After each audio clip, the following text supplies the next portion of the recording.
Good evening, नमस्कार। मैं हूं कुंदन और आप देख रहे हैं आपका अपना यूट्यूब चैनल केसी बुंडू। तो आज हम लोग एनसीईआरटी की सीरीज में देखने वाले हैं उत्तर वैदिक काल। ठीक है, तो आइए शुरू करते हैं।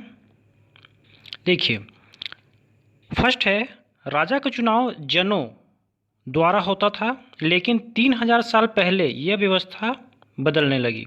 अब अश्वमेध यज्ञों द्वारा राजा का चुनाव होने लगा। ठीक है, कहने का तात्पर्य यह है कि राजा का चुनाव जनों द्वारा होता था। इससे पहले कि हम लोग क्लास में देखे थे कि जन का मतलब क्या होता है, लोगों का समूह। ठीक है, तो लोगों के समूह के द्वारा राजा का चुनाव होता था, लेकिन 3000 साल पहले क्या होने लगा कि ये जो व्यवस्था है, ये जो सिस्टम है, वो चेंज होने लगा। ठीक है, अब अश्वमेध यज्ञों के द्वारा राजा का चुनाव होता था। अश्वमेध यज्ञ मतलब क्या?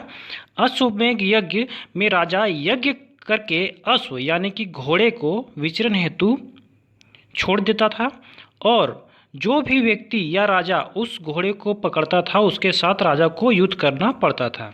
ठीक है, आगे देखते हैं। आगे है वर्ण व्यवस्था। ठीक है, तो वर्ण व्यवस्था में लोगों को 4 वर्णों में विभक्त किया गया था। ठीक है, अब वे 4 वर्ण कौन से थे? तो वे हैं ब्राह्मण, क्षत्रिय, वैश्य और शूद्र। ठीक है, तो ब्राह्मण का मतलब क्या था?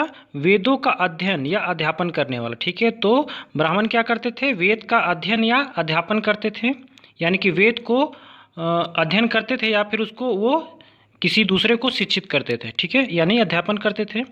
दूसरा नंबर है क्षत्रिय। ठीक है, तो क्षत्रिय का मतलब क्या होता है?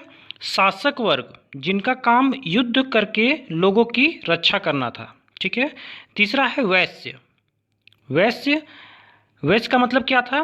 कृषक, यानी कि जो खेती करते हैं। पशुपालक, यानी कि जो पशुओं को पालते हैं। के साथ व्यापारी वर्ग, यानी कि जो व्यापार करते थे। ठीक है, ये सब किस में आ जाते हैं? तो वैश्य में आ जाते हैं। आगे है शूद्र। तो शूद्र ये सबसे नीच कुल के माने जाते थे, यानी कि सबसे नीच कोटि के माने जाते थे। कौन? शूद्र। ठीक है, और इनका काम अन्य तीनों वर्णों की सेवा करना था। ठीक है, अन्य तीनों कौन कौन से हो गए? ब्राह्मण, क्षत्रिय और वैश्य। इन तीनों का सेवा करने का काम किसका था? तो शूद्र का था। ठीक है, आगे देखते हैं। आगे है क्षत्रिय और वैश्य दोनों को यज्ञ करने का अधिकार प्राप्त था। किसको किसको? क्षत्रिय और वैश्य दोनों को यज्ञ करने का अधिकार प्राप्त था, परंतु शूद्रों को किसी अनुष्ठान की अनुमति नहीं थी। ठीक है, देखिए यज्ञ कौन कौन कर रहा है? एक तो ब्राह्मण कर रहा है, दूसरा क्षत्रिय और वैश्य को भी यज्ञ करने का अधिकार प्राप्त था। ठीक है, लेकिन शूद्रों को किसी अनुष्ठान में की अनुमति नहीं थी। महिलाओं को भी शूद्रों के समान समझा जाता था, यानी कि महिलाओं को भी उस टाइम में ज़्यादा वैल्यू नहीं दिया जाता था, उनको भी शूद्रों के समान समझा जाता था। आगे देखते हैं। वर्ण का निर्धारण जन्म के आधार पर होता था, यानी कि जो व्यक्ति किसी भी वर्ण के घर में जन्म लिया तो वो उसी वर्ण का हो गया। ठीक है, यानी कहने का तात्पर्य कि वर्ण का निर्धारण क्या होता था? तो जन्म के आधार पर होता था। आगे है शिल्पकार, शिकारी, भोजन संग्राहक इत्यादि वर्णों को अछूत माना जाता था। ठीक है, यानी कि जो शिल्पकार होते थे, यानी कि जो शिल्प व्यक्ति होते थे, और जो शिकारी यानी कि जो शिकार करते थे, आखेटक करते थे, और जो भोजन संग्राहक यानी कि जो भोजन को स्टोर करते थे। ठीक है, भोजन संग्राहक होते थे, वे वर्ण को भी अछूत माना जाता था, यानी कि शूद्र के समान माना जाता था। आगे है जनपद और महाजनपद। ठीक है, यानी कि जनपद या महाजनपद क्या है देखते हैं। जनपद का शाब्दिक अर्थ होता है जनों के बसने की जगह। जनों यानी कि व्यक्तियों का समूह, तो व्यक्तियों के समूह के बसने की जगह को क्या कहते हैं? तो जनपद कहते हैं। ठीक है, लोग झोपड़ियों में रहते थे और मवेशियों को पालते थे, यानी कि जानवरों को पालते थे। चावल, गेहूं, धान, जौ, दालें, गन्ना, तिल और सरसों इत्यादि उपजाए जाते थे। ठीक है, तो ये थे उस समय के मुख्य फसल। क्या क्या? तो चावल, गेहूं, धान, जौ, दालें, गन्ना, तिल और सरसों। ठीक है, आगे देखते हैं। महाजनपदों का उदय 2500 साल पहले हुआ। ठीक है, महाजनपदों का उदय कब हुआ? तो 2500 साल पहले हुआ। और उस समय देखिए क्या होता था? तो किले का निर्माण किया जाता था, नियमित वेतन देकर सैनिकों को रखा जाता था। ठीक है, किले का निर्माण, यानी कि शासक वर्ग जो थे वो कहाँ रहते थे, तो किले के अंदर रहते थे और उनकी सुरक्षा में सैनिक रहा करते थे और उन सैनिकों को भी नियमित वेतन दिया जाता था। ठीक है, आगे है कर यानी टैक्स। तो देखिए टैक्स के बारे में क्या था, तो फसलों पर कर यानी कि उपज का 1/6 हिस्सा देना है। यानी कि अगर कोई कृषक समूह जो है कृषि कर रहा है, अगर फसल उपजा रहा है तो उसको अपने जो भी टोटल होता था इनकम उसका 1/6 हिस्सा, यानी कि अगर वो टोटल उपजा रहा है 6 तो उसको 1 हिस्सा देना पड़ता था। ठीक है, वो क्या होता था, वो टैक्स होता था। आगे है कारीगरों पर कर। ठीक है, तो श्रम के रूप में, अब देखिए कारीगरों पर श्रम के रूप में किस प्रकार से कर लिया जा रहा है, तो राजा के लिए महीने में 1 दिन काम करना। ठीक है, राजा के लिए महीने में किसी भी दिन 1 दिन आपको काम करना है, किसको, कारीगरों को, तो वही होता था उसका कर। ठीक है, और वे ये कर किसके रूप में दे रहे हैं, तो श्रम के रूप में दे रहे हैं। ठीक है, आगे है पशुपालकों को जानवरों या उत्पाद के रूप में, यानी कि जो पशु पालते थे उनको जानवर देना पड़ता था या तो फिर जानवरों के कोई भी उत्पाद। ठीक है, यानी कि दूध हो गया, मांस हो गया, कुछ भी, तो उनको उसका उत्पाद देना पड़ता था। व्यापारियों पर क्रय विक्रय कर, यानी कि जो खरीद बिक्री कर रहे हैं उसके अनुसार उनको टैक्स देना पड़ता था। आखेटकों या खाद्य संग्राहकों को जंगल से प्राप्त वस्तु देना पड़ता था। ठीक है, यानी कि आखेटक यानी कि क्या हो रहा है, शिकारी। ठीक है, शिकारी या खाद्य संग्राहकों को जंगल से प्राप्त वस्तु, जंगल से कोई भी वो वस्तु प्राप्त कर रहे हैं तो उनको देना पड़ता था किसके रूप में, टैक्स के रूप में। ठीक है, आगे देखते हैं कृषि में परिवर्तन। ठीक है, अब देखिए एग्रीकल्चर में क्या क्या चेंजेज आ रहा है। ठीक है, यानी कि कृषि में क्या क्या चेंजेज आ रहा है, तो हल जिससे हम लोग खेत जोतते हैं, हल अब लोहे के बनने लगे थे जिससे पैदावार में वृद्धि हुई। ठीक है, हल जो कि अब किससे बनने लगे थे, तो लोहे के बनने लगे थे। ठीक है, जिससे क्या हुआ था, पैदावार में वृद्धि हुई थी। धन का रोपण, ठीक है, धान का रोपण, सॉरी यहाँ पे धन हो गया है, धान का रोपण होने लगा था। ठीक है, और बीज की जगह छोटे पौधे का रोपण, यानी कि पहले डायरेक्टली अगर वो बीज रोपते थे तो वहाँ पे अब क्या होने लगा था, छोटे पौधों का रोपण किया जा रहा है। ठीक है, आगे है महाजनपदों की संख्या 16 थी। ठीक है, महाजनपदों की संख्या कितनी थी, 16। आगे देखते हैं महाजनपद और उसकी राजधानी क्या क्या थे। देखिए अंग, अंग है जो महाजनपद, उसकी राजधानी चंपा, मगध की राजधानी राजगिरी, काशी की राजधानी वाराणसी, वत्स की राजधानी कौशाम्बी, वज्जी की राजधानी वैशाली। ठीक है, आगे है कौशल की राजधानी श्रावस्ती, अवंती की राजधानी उज्जैन, मल्ल की राजधानी कुशावती, पंचाल की राजधानी अहिच्छत्र, चेदी की राजधानी शक्तिमती, कुरु की राजधानी इंद्रप्रस्थ, मत्स्य की राजधानी विराटनगर, कंबोज की राजधानी हाटक, सूरसेन की राजधानी मथुरा,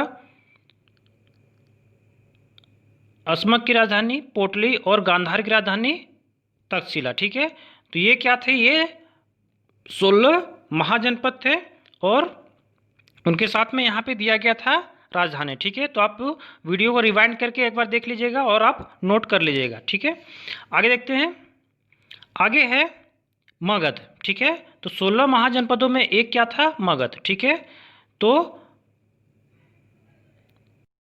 मगध, देखिए मगध की राजधानी क्या थी, तो राजगिरी थी। ठीक है, तो वही देख रहे हैं यहाँ पे मगध। तो देखिए मगध के बारे में क्या है, गंगा तथा सोन नदियों के तट पर स्थित। ठीक है, मगध जो राज्य क्षेत्र था वो कहाँ पर स्थित था, तो गंगा तथा सोन नदियों के तट पर स्थित था। नदियों यातायात जल वितरण एवं कृषि में उपयोगी थी। ठीक है, नदियाँ देखिए क्या क्या हो रहा है, नदियों के संबंध में कहा जा रहा है, तो यातायात जल वितरण एवं कृषि के रूप में उपयोगी थी। तो एक भाग जंगल से भरा था। ठीक है, तो एक भाग क्या था, जंगल से भरा था, जहाँ से सेना के लिए हाथी, गाड़ियों और रथ बनाने के लिए लकड़ियाँ मिलती थी। ठीक है, सेना के लिए क्या होता था, तो हाथी वहीं से प्राप्त किया जाता था जंगल से, और गाड़ियों और रथ बनाने के लिए लकड़ियाँ मिलती थी। लौह अयस्क की खदानें हथियार बनाने के लिए उपयोगी थी। ठीक है, लौह अयस्क यानी कि वो भी जंगल से प्राप्त होता था। ठीक है, लौह अयस्क यानी कि खनन करके लोहे प्राप्त होता था और उन्हीं खदानों से हथियार बनाने के लिए उपयोग हुआ करते थे। ठीक है, आगे देखते हैं। बिंबिसार, अजातशत्रु तथा महापद्मनंद मगध महाजनपद के शक्तिशाली राजा थे। ठीक है, तो ये सब जो यहाँ पे राजाओं का जिक्र है, ये सब बहुत ही प्रतापी राजा थे, बहुत ही शक्तिशाली राजा थे, इसलिए यहाँ पे इसका विवरण दिया हुआ है। ठीक है, आगे देखते हैं। आगे है प्रारंभिक राजधानी राजगिरी यानी कि राजगीर, और बाद में पाटलिपुत्र यानी कि पटना बनी। ठीक है, स्टार्टिंग में इसका राजधानी का नाम क्या था, तो राजगिरी, जिसको कि हम लोग राजगिर के नाम से जानते हैं, और बाद में इसका नाम क्या हुआ, या सॉरी बाद में ये किस स्थान पर स्थानांतरित हो गया, तो वो पाटलिपुत्र। ठीक है, अभी जिसको हम लोग पटना के नाम से जानते हैं। ठीक है, आगे है 2300 साल पहले मगध पर मेसिडोनिया के राजा सिकंदर का आक्रमण हुआ। ठीक है, सिकंदर का नाम आप लोगों ने सुना होगा, तो वो कहाँ का राजा था, मेसिडोनिया का राजा था, और उसने विश्व विजय के लिए अपना अभियान चलाया था और वो भारत भी पहुंचा था। ठीक है, तो उसी मेसिडोनिया के राजा सिकंदर का आक्रमण हुआ, परंतु सैनिकों के इनकार के कारण उसे ब्यास नदी से लौट जाना पड़ा। ठीक है, उसके सैनिक जो कि ब्यास नदी को पार नहीं करना चाहते थे और वो भी बहुत ज़्यादा थक भी चुके थे। ठीक है, तो वे क्या हुआ कि वे इनकार कर दिए व्यास नदी को पार करने से और उनको वापस लौट जाना पड़ा। ठीक है, आगे दिया हुआ है वज्जी। आगे है वज्जी। तो वज्जी की राजधानी कहाँ थी, तो वज्जी की राजधानी थी वैशाली। ठीक है, यहाँ एक अलग शासन प्रणाली थी जिसे गण या संघ कहते थे। ठीक है, यहाँ पे क्या थी, एक अलग शासन प्रणाली काम करती थी जिसे क्या कहते थे हम, गण या संघ। ठीक है, वज्जी संघ का वर्णन दिग्ग निकाय। ठीक है, वज्जी संघ का वर्णन दिग्ग निकाय, जो कि ये क्या है, बौद्ध ग्रंथ है, वहाँ से मिलता है। गण या संघ में कई राजा होते थे जो सभाओं में विमर्श द्वारा निर्णय लेते थे। ठीक है, क्या हो रहा था वज्जी में, तो गण या संघ में कई राजा होते थे जो सभाओं में आपस में विमर्श करके निर्णय लेते थे, यानी कि कोई भी डिसीजन लेते थे। ठीक है, आगे देखते हैं। कई शक्तिशाली राजा वज्जी संघ को जीतना चाहते थे। ठीक है, लेकिन 1500 साल पहले तक संघ का राज्य चलता रहा और अंत में गुप्त शासकों ने इसे जीतकर अपने राज्य में मिला लिया। ठीक है, लास्ट में ये कौन जीते हैं, तो ये गुप्त शासक जीत के वज्जी संघ को अपने राज्य में मिला लेते हैं। ठीक है, आगे है यूनान और एथेंस। ठीक है, आगे है यूनान और एथेंस के बारे में देख रहे हैं। देखिए, लगभग 2500 साल पहले एथेंस के लोगों ने प्रजातंत्र की स्थापना की, यानी कि लोकतंत्र। प्रजातंत्र का मतलब ही होता है लोकतंत्र, यानी कि डेमोक्रेसी। ठीक है, तो लगभग 2500 साल पहले एथेंस के लोगों ने क्या किया, तो प्रजातंत्र की स्थापना की। यहाँ लगभग यह व्यवस्था यानी कि ये सिस्टम लगभग यानी कि अप्रोक्स कितने साल चली, तो 200 साल चली। ठीक है, दासों और औरतों को नागरिक का दर्जा नहीं दिया जाता था, यानी कि उनको नागरिक के समान नहीं माना जाता था। किसको, दासों और औरत को। ठीक है, आगे है साल में 40 बार सभा बुलाई जाती थी। ठीक है, साल में कितने बार, तो 40 बार सभा बुलाई जाती थी। किसके लिए, तो कोई भी इम्पोर्टेंट विषय है। ठीक है, कोई भी इम्पोर्टेंट सब्जेक्ट है, यानी कि कोई भी प्रमुख विषय है उस पर चर्चा करने के लिए। ठीक है, आगे है प्रशासनिक पदों पर नियुक्तियां लॉटरी द्वारा। ठीक है, लॉटरी द्वारा हुआ करता था क्या, नियुक्तियां। ठीक है, सेना और नौसेना में सभी नागरिकों को अपनी सेवा देना अनिवार्य था, यानी कि कोई भी आर्मी या फिर नेवी, ठीक है, जो उस टाइम हुआ करता था उसमें सभी नागरिक को अपनी सेवा देना अनिवार्य था। आगे है बौद्ध धर्म। ठीक है, तो आइए जानते हैं बौद्ध धर्म के बारे में। तो बौद्ध धर्म के संस्थापक कौन थे, बौद्ध धर्म के संस्थापक थे गौतम बुद्ध। ठीक है, जिनका बचपन का नाम क्या था, तो सिद्धार्थ था। उनका जन्म कहाँ हुआ, उनका जन्म हुआ लुम्बिनी में 563 ईसा पूर्व। ठीक है, उनके पिता का नाम क्या था, सुधोधन। उनकी माता का नाम क्या था, माया देवी।